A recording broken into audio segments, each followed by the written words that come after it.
Hello and welcome to When Will It End, a cinematic podcast where myself, Josh Landis, and my dear friend Charles Hobby watch an entire series of films. We try to suss out, does each installment add something to the mix? Or does it take away from it? Where does it go sour?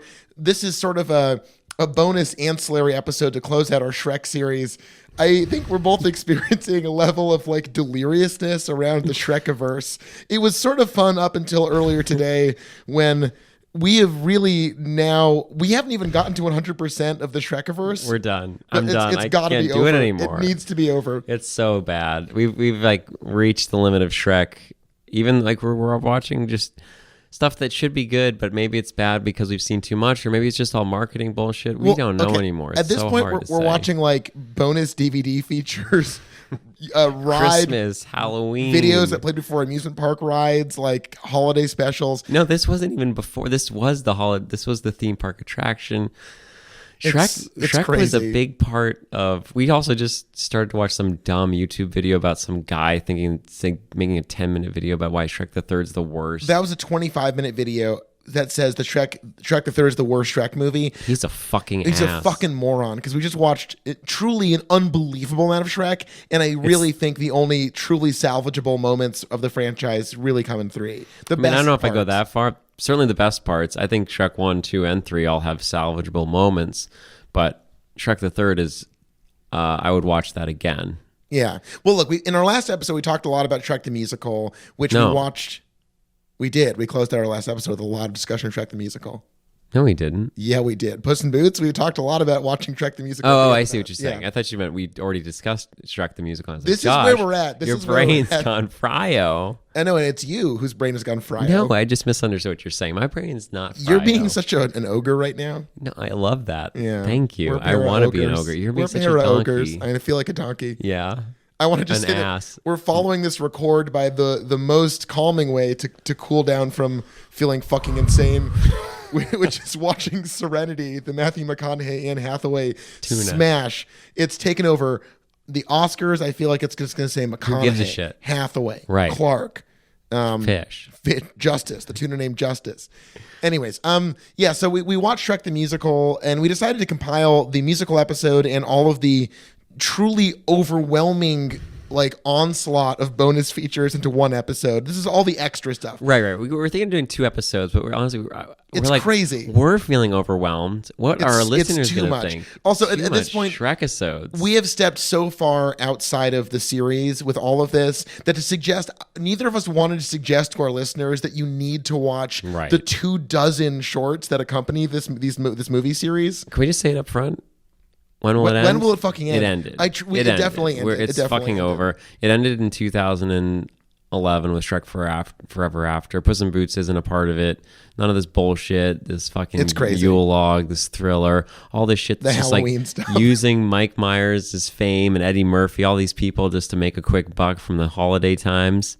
It's insane. I will say the amount of effort that went into all of this, it all looks good, which is the crazy part. They spent a lot of time on this. And I will say, just to pull some selected shorts out of here, was it Shrek the Halls or Yuletime Shrek? The one where from the Shrek Forever After ogres talk about eating like trash garbage was sick. I liked that.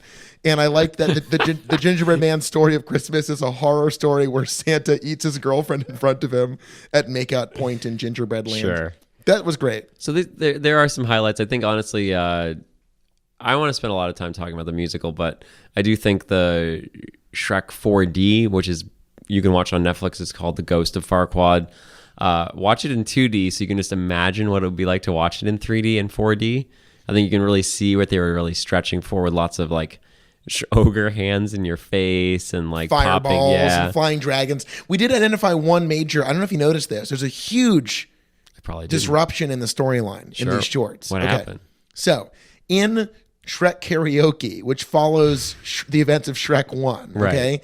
They're all singing and they're having fun at the honeymoon after party. Yeah. And it cuts to the dragon, and inside the dragon is Farquaad singing. Now, in Shrek 4D, which came out just a couple of years later, Farquaad is dead and a ghost. Right. So are we to assume that Farquaad died slowly dissolving in stomach acids in the belly of the dragon because he still was alive for a little bit at least after the initial swallowing? Absolutely. And I know I don't really want to bring. I know we said we wouldn't talk about Star Wars. I know, It's a in series that Mandalorian armor, we don't want to cover it, but in the Mandalorian Sarlacc, armor, the standalone novel at Boba Fett's life right? after the He Sarlacc does pit, live he does in survive. the right. He lives in the Sarlacc, where most people do slowly die in the fluids, the belly fluids, digested through hundreds of stomachs and such. Sure. Well, but now all that because of JJ, because of the vision of JJ, we've wiped that slate clean. JJ Abrams. Oh, JJ. That's not canon anymore. Mandalorian armor. Do you think we can just start pronouncing his name? JJ. It's me, JJ Abrams. JJ Abrams. I'm really Jewing up his accent, which is Is he not Jewish? like that. Let me just clarify. I am Jewish. I just really want to get out in front of this one. You were anxious. You were like, "What if the Jewish jokes were too far?" I know. I didn't say any because You I'm very scared. wisely stayed in the sideline. Yeah, but you're Jewish. But you also do know every Jew. Every last one. So is JJ Abrams Jewish? I'm gonna go ahead and guess that he is indeed Jewish, and if I'm wrong, I'm wrong. But I feel pretty I think safe. you're safe making that guess. I'm not going to make Yeah. that guess. Right. I'm not going to make that guess. And I think that's big of you. I'll just keep saying him JJ. I think that's as far as I can go. JJ Abrams. I feel like when I first met you, you were Shrek-like. You were fiercely independent. Yep. You really, really avoided societal norms in a lot of ways. Right. I think you didn't like a culture that you perceived to be trying to control your activities and your actions. I think that's correct. And over time, because I'm your Fiona, because I thought I was a person, but I'm an ogre like you. Right, and we've birthed many And children we birthed together. many children together. All of them have precious little personality. Oh my I will god. know. Oh my god. Little I've- Kyle. I've brought What's little Kyle doing tonight? I don't know. The sitter has him. Yeah. Yeah. Where'd the other two go? Oh, Guillermo, The sitter. Sitter. The sitter took those. They're But gone the now. last sitter, we didn't know what happened, so we fired her. But This sitter bit is killing. People are like, he's doing a bit about a sitter we haven't heard about before. we've They're never kids. talked about the sitter. The sitter. Yeah. We took the sitter. She took our children, but we got Kyle back. Bad. Oh, stop making that hand symbol. Come on, man. No. One This sec. is good. One sec. We I'm can gonna go off save my. this. Cut it. Cut this shit right now. Cut this shit. We can save this shit. We can save it. This is a good bit. It's a good sitter bit. Okay, so we don't have any children. I Not don't a live in a one. swamp. No sitter. But no, No. I like Fiona. I used to coaxed you- babysit. I coaxed you out of your emotional swamp. Sure. And you've accepted some things like not brazenly making jokes about ethnic groups on mic, Right. which I think is big. Thank you. You're very welcome. Yeah, I mean, if you listen to the past episode of the podcast, I've never done that. Off mic, I don't know. I've never done that. No, it's right. You're a good boy, I'm and a good- I've it's a always funny been joke, a and always good been a good boy. boy. Yes, I not haven't. not a bad ogre. No, No. you're more of a I don't know. Let's see. What I honestly do think that we are Pinocchio. I think we've And made Gingy. a lot of claims. We've said And Gingy. we're Donkey Shrek. We've said we're Puss in Boots Donkey. We've said we're Fiona Shrek. We've said we're Donkey Dragon. We've said for Farquaad I think Fiona. I think you're broken. I think you got destroyed by this. But I think what we really are Gingy and Pinocchio. Pinocchio. Right, Yeah, 'cause I'm Pinocchio. You're you- Gingy, you- obviously. You wish you were a real boy, Right. And I am convinced that everyone's out to get me at all times. Yeah. Okay, let's Yeah. please try to rein this in a little bit. Long story This short, is your idea. I know this is my fault. You showed me Shrek the Musical. I took one look at the Netflix still to advertise why anyone would want to watch this. They used just a big man in a green suit. Why would anyone want to watch He's not wearing that? a green suit. He's wearing a very elaborate costume. It's pretty is impressive. true. It's Okay, true. long story short, to get to the shorts, if for whatever reason you dive down that route, there's some cute stuff. Sure. We watched the Halloween episode, which on in the Netflix. The Thriller. that was not the one I was talking about. That was on YouTube. I know. But I like Was that even the words of the song? the Shrekexorcist. I want to get to this. The Shrekexorcist features a lot of puking. Yes. That was great. We knew that as soon as we saw the Shrek. Or Shrekexorcist. We knew puking was going to happen. We were And very Pinocchio excited. plays the possessed child Shrek. in it. It's great. Yeah. He gets his nuts smashed in a couple of them. We did come. Yeah, we noticed that. Yeah, my biggest I know we're going to get to this. The biggest problem with the musical, the number one problem, Zero. no one got their nuts smashed. No one. Not a single nut got smashed. Right, or even which really is talked about. a huge canonic break in the series. There was no piss. There's no puking, shit, no puke. shitting. It was like, what is this? This is not the franchise I fell in love with. This was the first Broadway musical I've ever seen. I'm never going to watch another one again. This was the last one for you. Yeah. Yeah. I mean, if it strips away the heart of the original piece, like I know that there's original musicals. Are there even ones? Are they all based on shit? Are there original? Yes, there's original musicals. Well, I mean, there's Wicked, that's based on a book. There's Sound There's of Music. a zillion original that's based musicals. on a movie. Sweeney Todd. That was a The movie Demon Barber starring of Fleet Johnny Street, Depp. and Helena Bonham Carter. Yeah, so that's not real. By a little man named Timmy Burton. And Timmy. it's pretty fucked up. Yeah, it's pretty fucked up. He's a barber. They stole that whole thing from Monty Python. Yeah, they probably did. The barbershop sketch. And you, as a barbershop quartet participant, I feel like you feel misrepresented by Sweeney Todd. Yeah, I do. Yeah. I've never seen it. Don't know anything about it. But Have you butchered a human to eat? No. Okay. Of course not. I just butchered them to make dresses out of. Oh, that's fine. I get that. Yeah. Who doesn't? Yeah. It's 2019. 2019. Make a dress. Get with it. 2019. Make a dress. Yeah. 2019. Make a dress. Make a dress with Josh and Charles. But no, I did like some of the shorts. I think we ended with some of the worst ones because they were just like the marketing bullshit. Yeah. But I do think some of the stories from the one we watched, whatever that bullshit was, they were funny. Yeah, it was cute. There's some good stuff. I think the takeaway that we really had, I think, was we talked about this about Puss in Boots. When you cut away that wonderful cast of fairy tale characters and just dismiss all of them, it sucks. Because watching the shorts, the best parts were the Pinocchio, Gingy, the fucking pigs and shit. Yeah, like all of the side characters. The wolf. We love the wolf. We love the wolf. We love the wolf. The karaoke thing was bad because it more of the trans phobia is back. It's just like, it's weird that this shit survives into the musical. That was Far, Far Away Idol. Easily one of the worst we watched. Sorry, Simon Cowell's in it. He's terrible. He's like literally in it. And they do an ugly stepsister bit again. And then like weird stuff where like she's watching or they're watching. They don't even give that person respect enough to let us know what they are. And they're watching Prince Charming, and they're still have like hot for Prince Charming, who they've gone out of their way to like essentially do, thinly veiled gay jokes about. Yeah, it's just so disrespectful. It's weirdly lazy. And in a series that's like so laborious on some jokes that really pay off. But also so laborious in like inclusion and friendship and like just giving people a chance and being friends with everybody. Like basically the heart of the movie is don't judge people. And there's so many fat jokes and so many trans jokes and so many homophobic jokes. It's just like this. Unless you're the people that were writing this series, they don't give a shit. They'll still make fun of you. It's like a rotten core at the heart, which really sucks. Because like the whole thing is like, you don't have to behave the way you're expected to behave. And maybe the narrative you're living is not the narrative that's written in a book, but it's still a reasonable, justified narrative. Unless you're like trans or gay, in which case you're a punchline.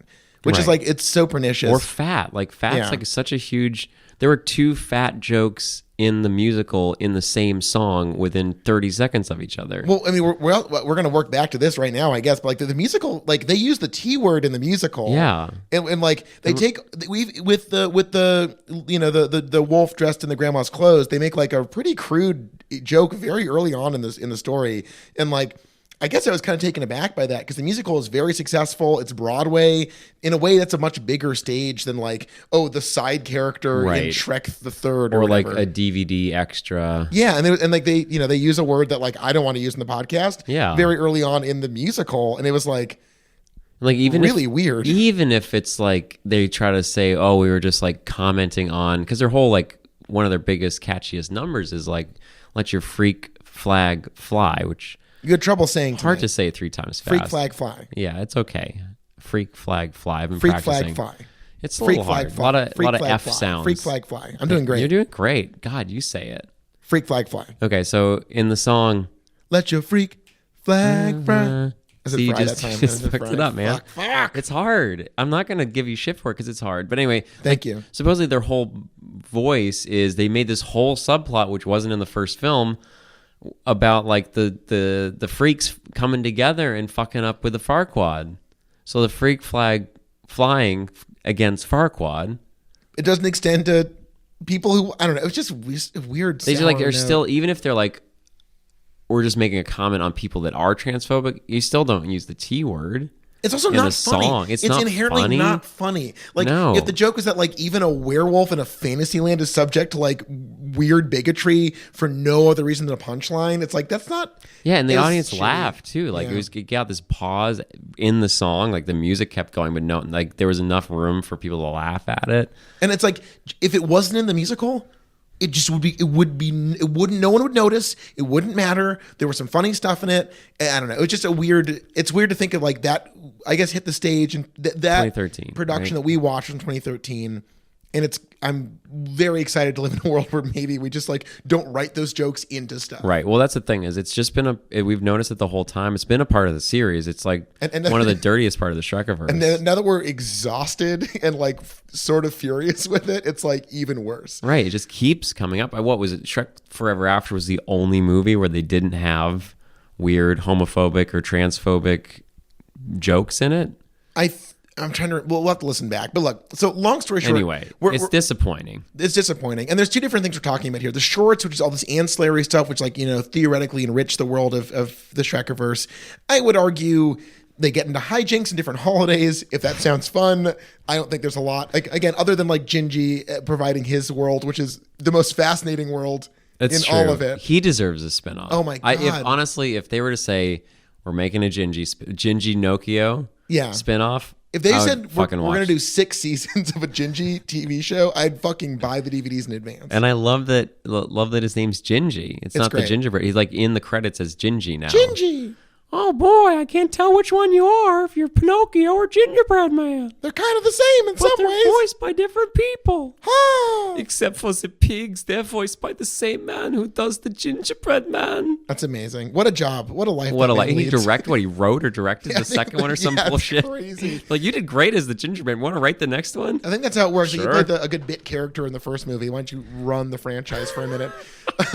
Anyways, okay, so there's all of that. And I would say, if you really need some unanswered questions about various, it's fine. It's all on there. Netflix. It's all on YouTube. Yeah. Go fucking waste some time. If you're at work, just stop. Don't jack off this afternoon during your lunch break. Just watch some Shrek shit.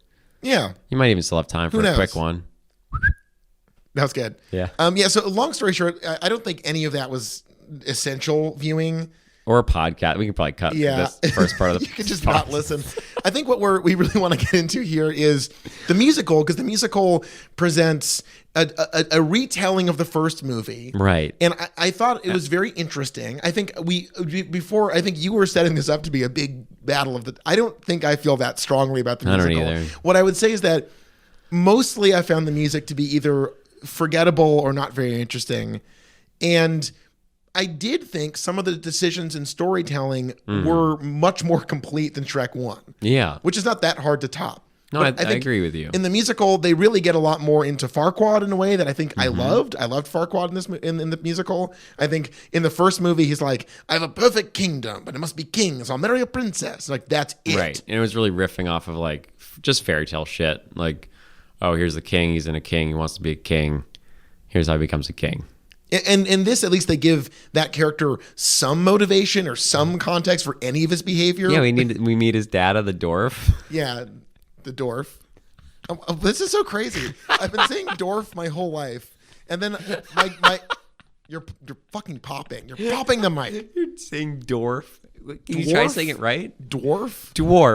Dwarf. There you go. You can say it. I know, but it's hard. dwarf. No.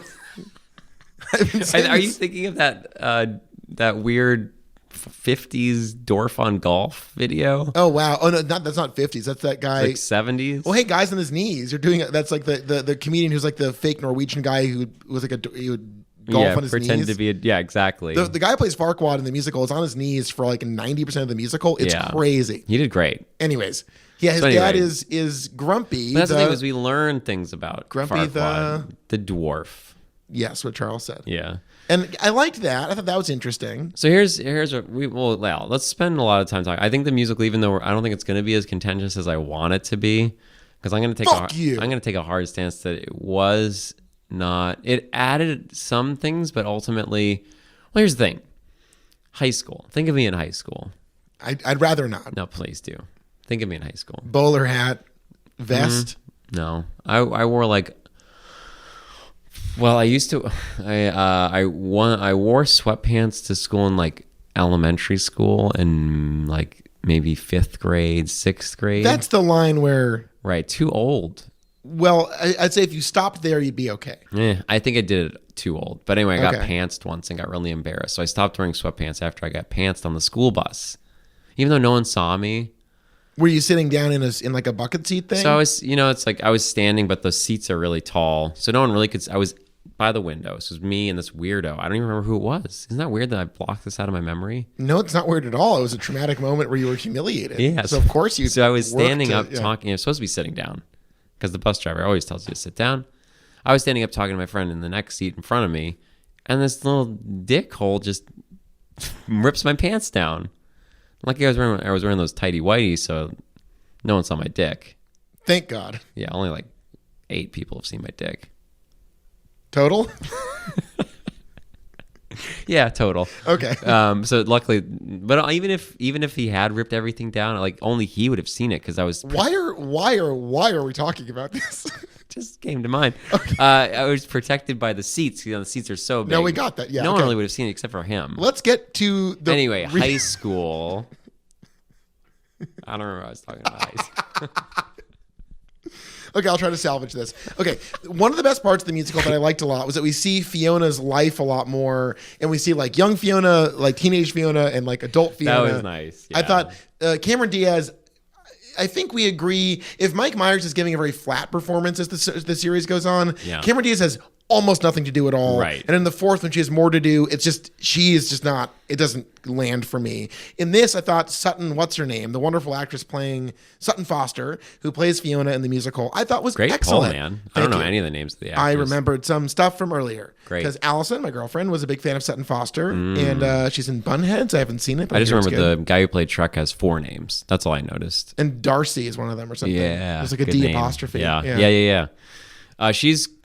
I totally agree. I think what this movie. Oh, I remember what I was talking about high school. Can we go back? Please. Okay. So imagine me in high school. This is after the sweatpants era. You brought up the sweatpants. I wasn't going to say what I was wearing. No, I didn't bring up the sweatpants. I suggested you wear a bowler hat and a vest. Right. I meant you as like a mime. Those. So I was wearing like pleated khakis and button-down shirts a lot. Okay. Yeah. All right. Sneakers. Anyway, I didn't listen to music with words. I listened to a lot of post-rock, as you know, as I've now dubbed long punk, which I think is a more apt genre title. I don't want to boast, but Charles and I, 2 white podcasters, once saw Godspeed You Black Emperor together. We did. It was really lovely. Very on brand. It's my nice. 5th time seeing it. It was your first. It was really great. It was great. I had a great time. Yeah. The projections were cool. So cool. They sounded good. Great, even. I thought they essentially on that one song sounds like one big massive hardcore breakdown, but slow and sad and melodic. It was good. Oh, fuck yeah. But yeah, so anyway, I went from like opera and classical music in my early listening days to post-rock and like, experimental stuff, noise. So I never really listened to music with words. So paying attention to a 2-hour musical where most of the storytelling is done through music with words, it's not for me. It just isn't a style of filmmaking and storytelling that's for me. I just can't pay attention. Okay, well, my counterpoint to that would be I was raised in a affluent intellectual Jewish household where I was played musicals my entire childhood. A lot of Sondheim, a lot of Sweeney Todd, we talked about earlier. Mm-hmm. I know a few songs from Kiss Me Kate. In high school, I did theater and musical stuff. I was in a musical in high school. I went down to Broadway and I saw Avenue Q and Sweeney Todd. It was cool. That's when I met Danny DeVito at Sweeney Todd. You love Sweeney Todd.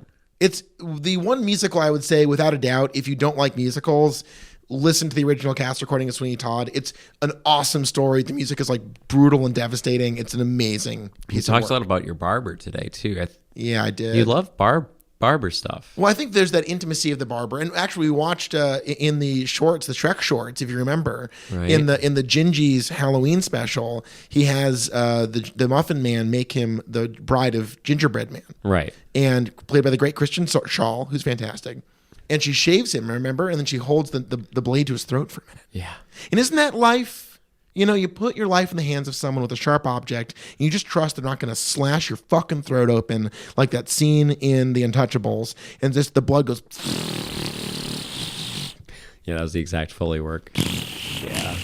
Yeah. Side note, I think that's the first rated R movie I saw on TV. Was it edited or was it? It was certainly edited. Okay, so it doesn't really count. I'm just saying. What was the first R-rated movie that you saw that was unedited? Okay, great. Well, okay. Let's go with in theaters, because as a kid, I think I saw like Alien on VHS as a kid, which scared the shit out of me. But my dad, I love my dad very much. He's made a few decisions that were very strange with movies. In 2001, it wasn't Daredevil. We went to go see one movie. No, we wanted to see Daredevil when it came out, but it was sold out. So we went to go see How to Lose a Guy in 10 Days. Right. For some reason, we've already talked about that on this iteration of the podcast, right? All I care about is talking about Kate Hudson films, because we're about to see a Matthew McConaughey movie, so it's all I can think about, really. He's a hunk. No, my dad brought me and I think my brother to Black Hawk Down when I was 11. Okay. And that was like very upset, like extremely upset. Yeah. That movie, we've talked off pod frequently about like the decline of Ridley Scott. And I would say the last two really great movies he made were Hannibal and Black Hawk Down. And the Super Bowl commercial for... And yes, we saw a clip of the Turkish Airlines. Turkish Airlines. Just so everyone knows, just to put this in context, the Super Bowl is happening right now. Right now. To give you a sense of our lives, we're recording the Shrek Ancillary Materials podcast episode. We're trying to be good boys and recording it now. During you won't the be listening Super to Bowl. this till probably like March or April, but Yeah. just so you know, we are... we've got our phones out. We're watching the game muted. No, we're not. I'm just following. Oh, okay. I thought you were watching. I thought you were I watching. have an app I can follow the score on. Oh, nice. It's pretty cool. So, anyways, that was the first thing where, like, like a fucking guy gets ripped in half with like a missile and that, and also, yeah, it's got a great cast. I think Tom Sizemore is an upsetting person to see as a child. That's I think my second favorite Ridley Scott movie. Really? Yeah. After Alien? Yeah. That's I think crazy. So. Wow. The first R-rated movie I saw in theaters was Starship Troopers. That's sick. And that came out when I was... when did that come out? 98? 99, 98? Yeah, I was like fucking 13 years old watching people get ripped apart by bugs. And some nudity. Some shout. I honestly, that was... I'm so glad that happened at first, because I was like, fuck yeah, boobs. And then I was just like sitting through endless violence for another hour. And my mom picked me up after we were just like, my brother and I were sitting silently in the back seat. She's like, what's wrong, guys? I was like, nothing. You're like, the bugs. The bugs. You're like, Michael Ironside's is terrifying in that movie. Yeah, he is. He's so good. Yeah. See, I didn't get it then. Sure. I'm glad I watched it again, though. It's sort of like when I read Catcher in the Rye. I remember the riff tracks, like the Mystery Science people, they're like, we're doing Starship Troopers. And I was like, go fuck yourselves. The movie's perfect. Why are you doing It's a comedy. It's like, would you do that to fucking Citizen Kane? Right. Like, you should Starship do it to Troopers, Citizen Kane. It's one of the only worse movies. Than Starship Troopers. It takes source material and completely rewrites it to mock and humiliate the source material. And make amazing points about it's an corporate anti-fascist America. movie. It's an amazing movie. Anyways, so that's a great. I mean, I did see Die Hard when I was like 8, but it was an edited version that my dad would like, make sure. I think it was a TV version. It was maybe there was swearing. I don't know. Maybe that's where I got my pot. So there's a scene where he like looks up at the broken glass on the floor and he goes like, "Oh shit!" And then it cuts to him like walking somewhere else. I think it was the edited one, because there's also the scene. Like the scene with the woman that gets her top ripped off. Yeah, that's cut out. Is the human shield part cut out where he's like the guy? Yeah, that was cut out. Yeah, there's a lot cut out of that. Right. So that wasn't all. That was like the first R-rated movie, but it didn't count as much like yours because it took out all the good stuff. I want to get this on the podcast. One of my favorite TV edit of all time is The Breakfast Club on TBS. They cut out the weed smoking scene. So when I was a kid, I'd watch the movie. Oh my God, that's life changing. They sneak out and they go to the locker and get the pot and they come back, cut, and then they're all dancing. Yeah. And as a kid, that's I was like, incredible. I just never thought anything came of that. Then I watched it like maybe 5 years ago in my 20s. And I was like, oh, they smoked weed. Wow. That explains the entire end of the movie. That's incredible. I know. It was a crazy revelation to be like, there's a critical plot point that they just evaporated from the film. And it's like, it's crazy. Yeah, that's amazing. That's more than just cutting out like motherfucker. Yeah, no, again, when like he goes, a yippee-ki-yay. pivotal moment is gone. Yeah. He goes, yippee-ki-yay. That's it. Nice. And then I thought you might have been Stranger in the Alps. That might have been your one.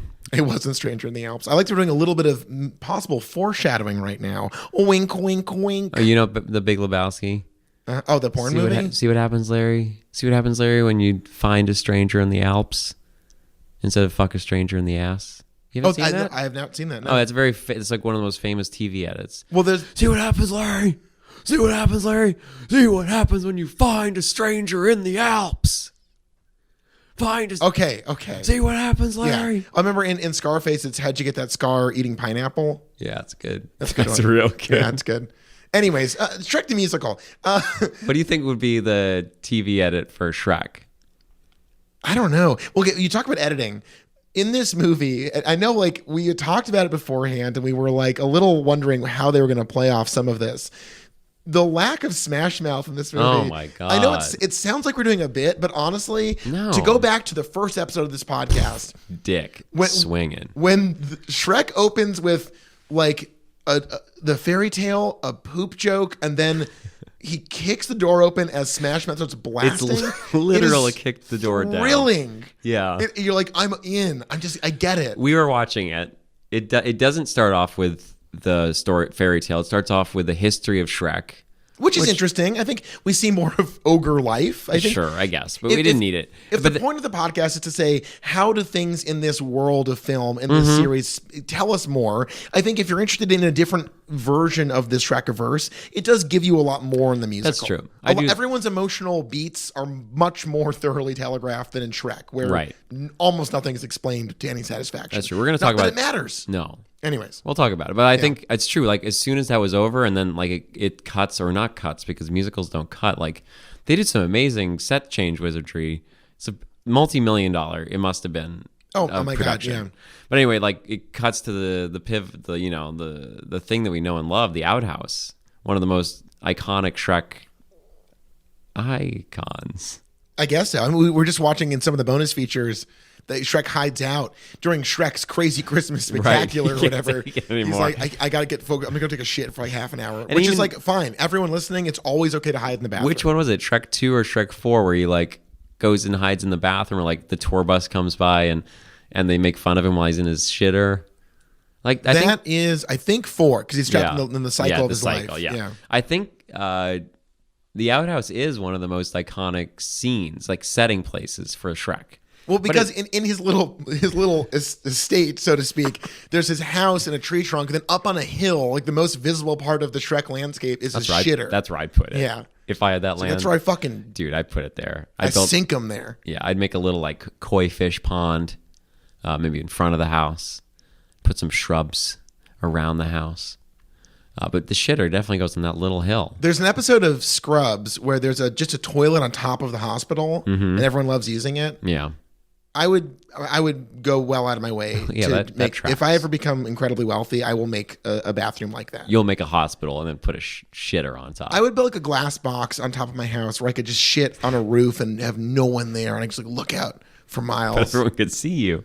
And only if they're looking up at the top of my house. Everyone looks at the top of your house. That's like the first place people look. It'd be really cool to play Wordscapes on my phone with a panoramic view behind the screen of my phone. Wordscapes is the one where you like make you trace out the words in the circle. It's fun. It's okay. I have a lot of fun doing it. It's a good time waster. I agree. Yeah, we were talking about this earlier. Yeah. Yeah, we're like I'm at a great point in my life where I don't have the need to waste time on my phone. It seems like the Patriots are going to win. So you're wasting time on your phone right now. Aren't we all wasting time in this crazy life? We watch so much fucking Shrek stuff. I mean, this is our life in front of our eyes. Is that a waste, though? I feel like Wordscapes... But in Wordscapes, you can get like... I can convince myself that like my cognitive function is moving a little faster. That's I can like, find words and make combinations. We just watched hours of Shrek. Like, it was so much Shrek. There's literally 6 seasons. We were very satisfied to watch all the Shrek stuff on Netflix, barring the 6 seasons of the Puss in Boots show. We're like, look at us, we watched all the Shrek stuff. We booted up the old Wikipedia for like the Shrek expanded shorts universe. It is fucking endless. Nuts. It's endless. It's nuts. I don't know if there's any franchise outside of like the largest franchises you can imagine that have produced the number of unbelievably useless side things than Shrek. And I think that's what this podcast really is all about. Is like seeing what made them think like it's. I really hate to bring up Star Wars again. This is twice in this fucking episode. I know, I'm sorry, but like it's so like like Ewoks. They could have been Wookiees, but they turned into Ewoks to sell toy. Like you wonder like this franchise quickly became like every fucking Halloween and Christmas for 4 years. Not every, but like every time there was a movie release, it's like, let's put out a Mike Myers Christmas video. And to his credit, this is very funny. Eddie Murphy drops out of these pretty quickly. Yeah. He's like, I'm not doing Shrek the Halloween Special 3 or whatever. Yeah, Allison was like, that's not fucking Eddie Murphy. She nailed it. My girlfriend. Like first line, like, that's not Eddie Murphy. That's not Eddie Murphy. And it was like, she nailed it. It was Dean, what's his name? Yeah, and he's like, it's almost good, but he pushes so hard at some lines, like, nah, that's just a bad, like, we can do better ones. It sounds like a photocopy. But we refuse to. It's not great. A photocopy of a photocopy. A photocopy. You get those lines. Get those cool lines. I guess that's the thing with the bonus stuff. Like, you can sort of sift through it to find the gems, but man, you're sifting through an ocean of like just... Right. Like the Thriller one, it's like... Why did that happen? I don't need a Thriller parody. Also, if Farquaad was dissolved in stomach acid, his corpse would not come back as a zombie. No. He'd be a puddle of putrid slime. A ghost. It makes sense in the 4D. But why did he want to marry Fiona again? Right, that's what I said. That was confusing. Yeah. Like, he still wants to be, because he wants to be king of the underworld, but he found her repulsive in the end of the first one. Shrek 4D is kind of crazy. He like sends Thelonious, the executioner guy, to steal Fiona from her honeymoon trip. Right. And now Farquaad is lord of the underworld and wants her to be queen of the underworld? Yeah. That's crazy. I know. How did he command the little funny guy with the hood? I think the little thing at the hood, he knows where his bread is buttered. Like, Farquaad's his guy. He's been there for years. Whether he's corporeal or not. Fucking ghost. It doesn't matter. He'll do his bidding, but he's not going to do it well. Yeah. So but I do think this podcast is really there to explore a series and like when it unravels or what happens. Like, this was like, it was already unraveling after the first movie. It was a frayed edges thing. Yeah. Where I think the momentum carries, again, 1, 2, 3, I'll go to bat for. 4 is a disappointing overshoot. It's a part of it. But it's a part of it. I think there's some moments that are a part of it.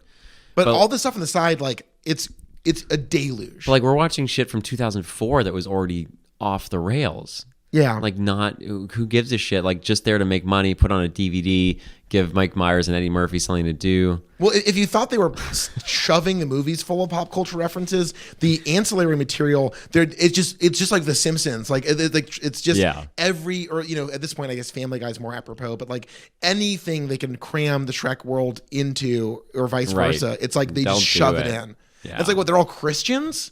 They all celebrate Christmas? I know. What the fuck? And like me, like this is something about me I would never have noticed that because I'm not Christian, but I was brought up with like Episcopalian. You're a goy. Right, exactly. You're Jewish. Thank you. Yeah, you're Jewish. So you would notice like why aren't they celebrating Hanukkah? Why aren't they celebrating... Well, there's no I don't know what else you cultural plurality in the Shrekiverse. Right, they celebrate Halloween, they celebrate Christmas. There's transphobia and Christian dominance. Right. And that's not great. No, it's bad. No. Anyways, Shrek the musical, we should really talk about this some more. We should, because I think it does. We should dive into that. There's a lot going on. There's some good stuff. There's, I think, some bad stuff. So we've established a few things. Everyone's backstory is a lot more fleshed out. We see Fiona in the tower, aging in the tower and talking about her experience more. Fun. We see Shrek being shoved out of his house by his parents at 7 to go wander the world as a lonely ogre. Yeah. I think for me, as a fan of the short story, as a fan of sort of more modest storytelling, more modest than the Broadway adaptation of Shrek into a musical. Sure. I found it overwhelming to be like immediately. I liked in the first Shrek movie, there's like, here's this fairy tale. It's about all this stuff that you know, and wipe my ass with it.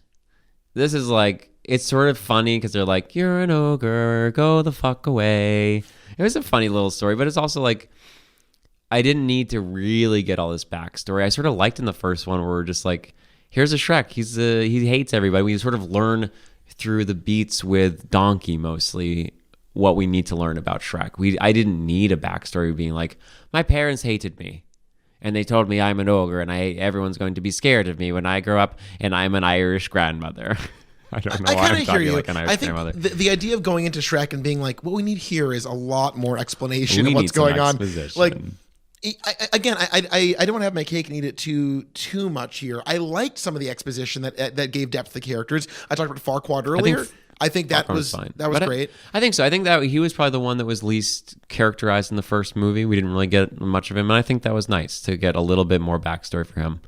I think the Fiona one, like they pulled from the second movie, and I don't know if we really needed it in the first movie, and Shrek was like, I don't know. I think the writing in Shrek about her in that first part is great. I think the best part of her performance, unfortunately, in the whole series is the first two scenes. Yeah. No. I mean, in the movies, I'm saying. Oh, yeah. In Shrek, the scene of her in the tower and then out of the castle, that's actually pretty good Fiona writing, and it goes away pretty quickly. Right. So I hear you. That wasn't a huge gaping But hole. it wasn't I don't think it was too bad. It's just like, for me personally, it's just not the kind of storytelling that gets me interested, especially when it's all sung at me. I'm just like, whoa. I think you don't like musicals, which is fine, but I'm asking you to watch this as a Shrekiverse. Well, I like some musicals. Okay. I like that French musical Dans Paris. Of course, yes. Yeah.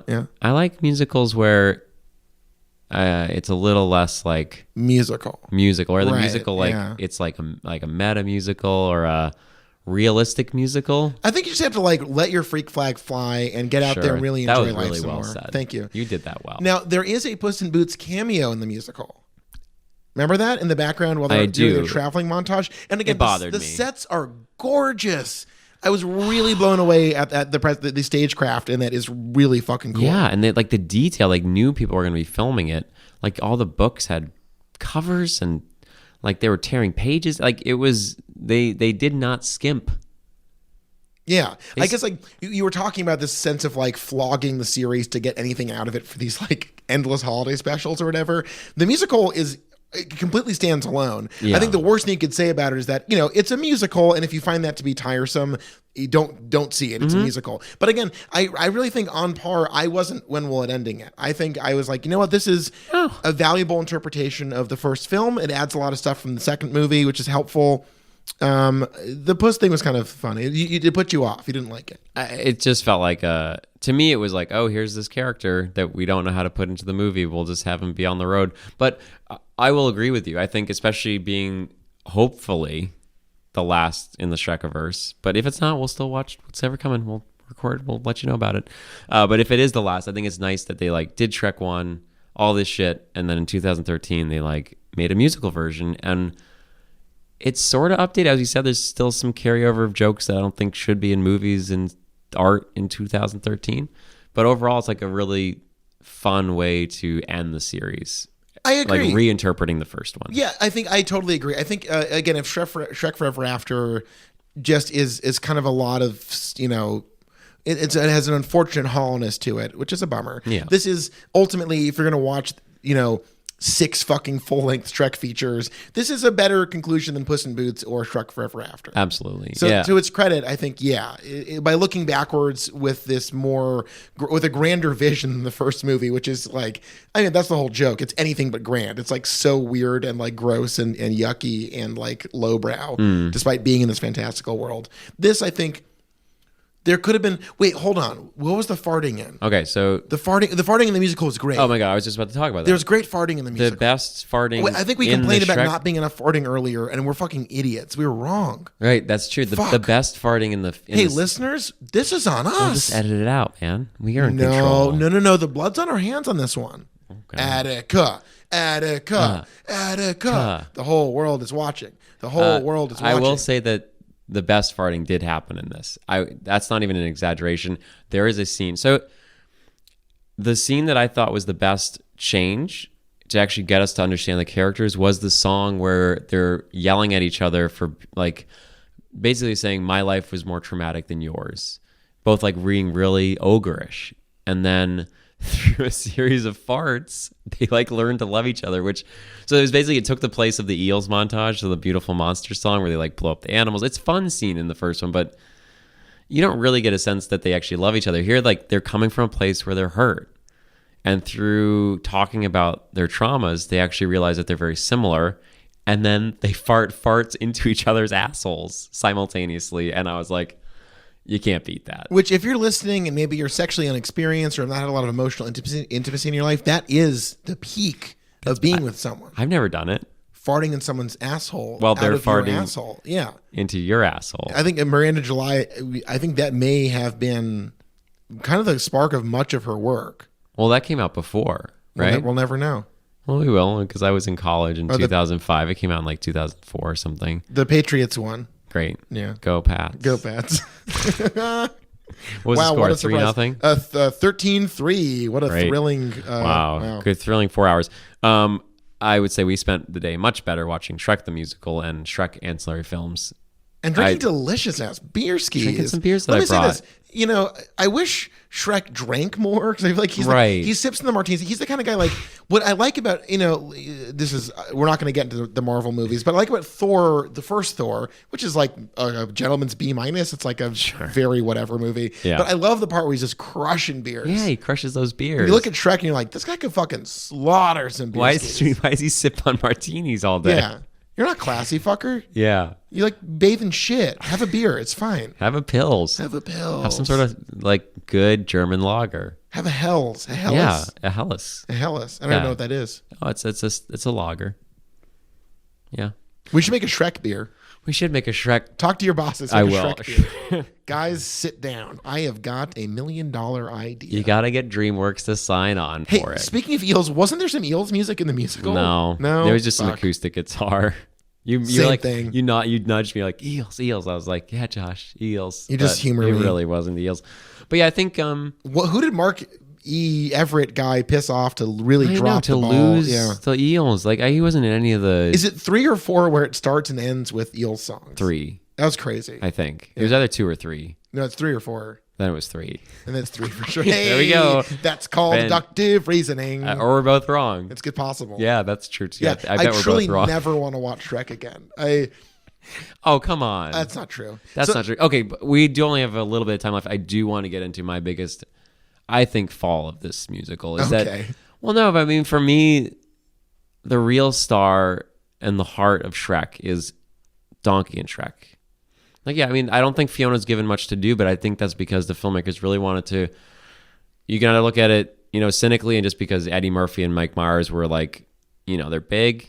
And they gave them all the funny lines and everything to do.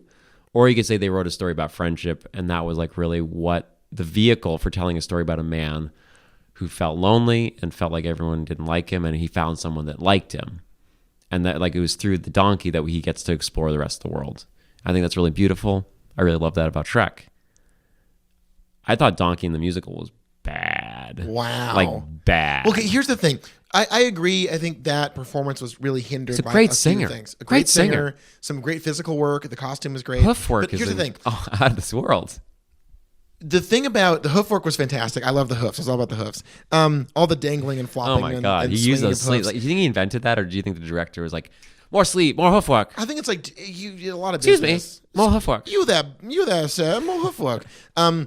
We've talked about this, but like Myers as Shrek is pretty flat. But it Like, works. but Like it we works. miss him when he's gone. It's weird. But I think what I'm saying taking over that performance is not that hard. No, he did right. amazing. The guy playing Shrek The did a four-name fantastic guy, job. Yeah. amazing. Filling the shoes of Eddie Murphy is not possible. No, You can't replicate that moment. And like doing those lines, it's not in the script. It's Eddie Murphy. And like, he's a strange man with a very strange career. yeah, he's defined comedy in a lot of ways, especially in he did stuff that wasn't really being done. I don't know if I really liked it, but it was shit that was weird, and he really pushed the envelope of cinematic comedy. He's a before and after figure in the world of film and comedy, no question. Yeah. You don't have to fucking like him. Right. It just is the case. He works. It He's is, right. himself. You cannot step into a role like that or performance like that and you're not going to do it better. You're not going to match it. The best you can do is try your best. And I hear you. That's a big hole. So the problem is, rather than notice that deficit and change things, they kept him having verbatim lines. They just took the script and all right, just do what Eddie Murphy did. Well, I and think, he's but I just can do hoof shit. but I mean, it's thankless. I don't want to give the I actor too know. much I'm shit. not giving him shit. Right. That's why I'm not saying he's bad. What I would say is listening to the Shrek movies, the vocal performances, there's plenty of times where was this in the script or just some shit Eddie Murphy just said? Right. Because like he has that instinct that very few people have, where he can just Right. talk about waffles that sounds weirdly fresh and like, okay, why is this? Like it's Or funny. like the boulder, like you could see like they made a joke about him insulting his home, and then Shrek's like, "That's my home," and he's like, "Oh, it's very nice, beautiful." And then I'm sure Eddie Murphy was like, "Love that boulder," and it was just like this. It seems like an off the cuff, out of the script moment that just really works. Like Eddie Murphy knew how to take a joke and make it work. And the little +1 that you do at that level. Yeah. And yeah, it's very restrictive. It's a stage production. You're not just doing a voice, you're running Right. the fuck around. It's the hardest role in the musical. It is. And so again, I don't think it's his fault. I think that role is like very hard to translate into a success like that. So I think that's why really just the musical didn't land for me, was because it shifted the focus to still be about, like, it tried to do something else, and I don't know if it really was all that important. I think a movie about like a couple figuring out why they love each other, it just didn't really sell for me, because the scene where they miscommunicate is so sort of boring in the movie, but they kept all that. Like they kept all the stuff about Fiona and Shrek, which was sort of underwritten in the movie, and they didn't add to it.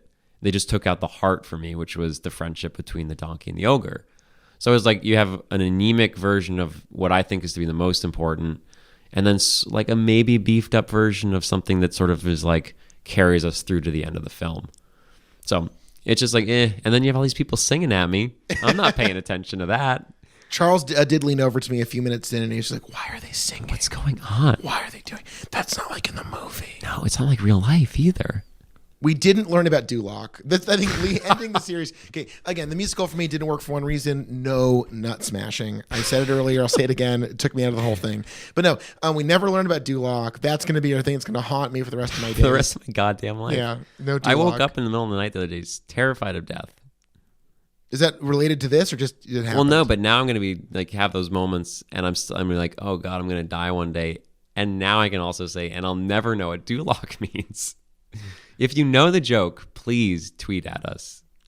I would say one of the coolest parts of the Shrek Halloween special we watched, one of them was the going to the abandoned Duloc. That was cool. And Yeah, that was cool, and Yeah. they told ghost stories. That was fun. That was fun. That was really fun. I like they redo the wonderful "Welcome to Duloc" song from the first movie as like a Yeah. horrifying dystopian nightmare version, and that was great. That was good. And then I did like in the musical the same version of the Duloc song, Well, they get which more then turned into a bigger song. right, but then also Farquaad explaining like I'm like a fucking genocidal monster, Yeah. trying to make Duloc this like cookie cutter conformist fantasy. Like that was great. It was good. So Again, we don't understand the biggest problem with Shrek, the first movie, is like, again, both Farquaad and everything about him is so fucking empty. It makes no sense. Mm-hmm. So I don't know. no, it worked in some way. I think it's Shrek 1, as we've said, it's not an ideal movie. It's the third. I mean, it's low. It's got everything started, but it's not a great film. This was worse in some ways, but I think it really did a good job in other ways. I'm not going to throw it away. I think it's still part of the verse. I had fun. And with that, let's say this. This was surprising, despite an ending that was like, we really had to just charge through so much weird bullshit to get through all the scraps next to the feast. The feast itself was great. And I really enjoyed Shrek 1, 2, 3. And I can't say this enough, despite Puss in Boots being a total dead end for me, I don't care about anymore. If there's a Puss in Boots 2, I guess we'll cover it. I would be hard pressed to say that I'm excited about it. But not. Shrek 5, I'm there. Unless I it's like directed by the shorts Del because Toro. that would be a nightmare. That would be awful. That'd be a nightmare. But no, I agree with you. Puss in Boots, like, yeah, we have this feast. Like, I feel like it actually, I love you. Can I just spend some time with this metaphor? Get in there. I love this. So you have the feast. You start off, you're taking bites, you're talking to your family or whatever, your friends. Usually a family setting. I'd say maybe Thanksgiving. Family, I think Shrek is something the whole family can watch. It's part of the Again, magic. and you start slow because you're supposed to be like, maybe I should start slow because, this is supposed to be family time. But then you like get to the taters, you get to the turkey, you get to all those peas, and like it's like, oh my god, it's so good. Then you see that, whoa, there's that sweet potato marshmallow shit. I'm gonna have some of that shit. It just gets better and better and better. And then like, oh fuck, I go for seconds thinking it's gonna be good. It still tastes good, but it's like you've already had a lot and it's not quite working out. That's Shrek 4. Just we're up to Shrek Forever After. Okay. Where it's like starting to slow down, but it's still a good part of the feast. Then you get to fucking dessert. You're fucked. You've had a lot of drinks. You're a little like not drunk, but you're like sweating and tired. You got maybe a little headache. Then you get to Aunt's pies. aunts make bad pie. My aunts make they're not good pies. So you get the aunts pies. That's Puss in Boots. So like you think it's gonna be maybe good. You're like, oh, this is dessert. It's too sweet. It's calorically unfulfilling. It's just empty. Yeah, they spent all, and then you can tell like woke up at 4 to make this pie. You're like, oh, it's good. And then you eat, and then but you get past the dessert, and then you go hang out in the living room, maybe watch some football. You maybe eat like some aperitifs. You have like a little drink. And that's like the music. Like you finish off, it's not bad. You look back at the day, the feast day, and you realize for all of its pitfalls, maybe some of it, maybe there's scraps, maybe there's fat on your meat that you had to cut off and leave and quickly throw away or feed to the dog, things like that. Are we almost at the end of this? Overall, okay. A great feast day. Yeah. Jesus Christ. Anyways, Shrek 5, I'm excited. If it comes out, I'll be there opening night. I'm not sure I can fit that into the metaphor. Yeah, which is fine. That's fine. It's really okay. I don't know, but then it wouldn't work. Like, it's fine. Drop the fucking metaphor. It's done. We closed that book. Jesus. Yeah, Shrek 5, I'm all on board for it. I think Puss in Boots 2. I guess I don't know. We'll have to watch it. Oh God. Another aunt's pie. I would say if we can drop the Ugly Stepsisters, finally, We've been saying that like please forever. stop. Please stop. Hey, Hollywood, just stop. I think we. And it's weird because the wolf was so good. The wolf was and fantastic. There was nothing transphobic or nothing. Like it's just funny. He's like a very mild mannered wolf. Hey, I'm the wolf. It's like, sorry guys. Like they never even talk about what he's wearing. He just was wearing the grandmother's dress because he fucking ate the grandmother and like it didn't have like. Why did they have to be like, oh, you know what's missing from the musical? All that trans shit that was in the movies. Like to make sure to throw a little of that in there. So anyway. Let's get rid of that, please. If you end up making it, please it's not the time for that. But at this point in the series, I think we can say we're ready for Shrek 5. But listeners, please write, call, run, do not walk. We want to hear what you thought about the Shrek series. If for some reason you marched through all of this with us, which is concerning to me. You earn a medal. You earn a medal. If you did, like, we'll put you on the list of honor.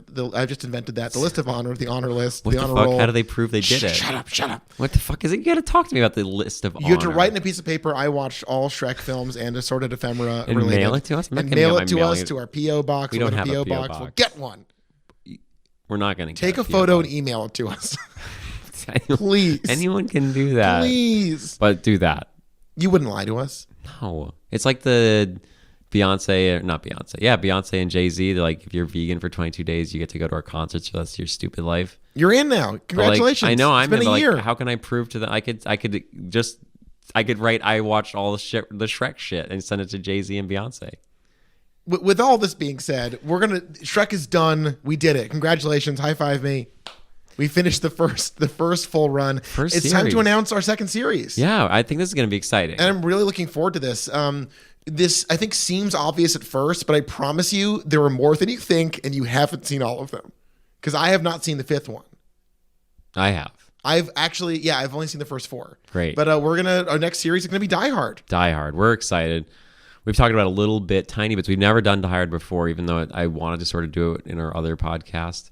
But we're finally getting to it because, again, as a kid growing up, because the rights to 2 and 3 for like 20 years were so cheap, I just saw Die Hard 2 so many times, much more than Die Hard. Really? I've seen Die Hard 2 like dozens of times because of TBS. Yeah. Oh, wait, we already talked about Die Hard today. So I know. We're ready to go. I didn't even realize that. So yeah, we just finished Shrek, and we're going to pivot from Shrek to a little guy named John McClane. John McClane. He's a motherfucker. He's kind of a crazy motherfucker. Oh my God. He says motherfucker. He says it a lot. It became his like, I'll be back. He just says it in every movie. Here's my hot take. I think the 4th one might be my favorite. That's not a hot take. That's just correct. Well, I think, we'll get there. We'll get into it on... Let's just say, by the time Kevin Smith shows up, you know you're in a real series. Yeah. So yeah, tune in next time. We'll be starting over. New series. Brand new. Die Hard. We're going to scrub Shrek out of our minds with Serenity now. Yeah. Starring the great Matthew McConaughey. And we'll be back next episode of Die Hard on When Will It End? Bye.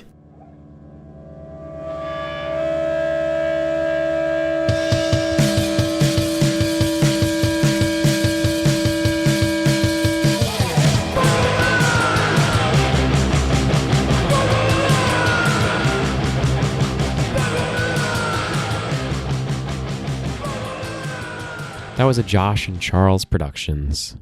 Josh Landes producing. Wow. Charles Hobby editing. Holy fuck. And Waste Management just giving away those tunes to us? The best.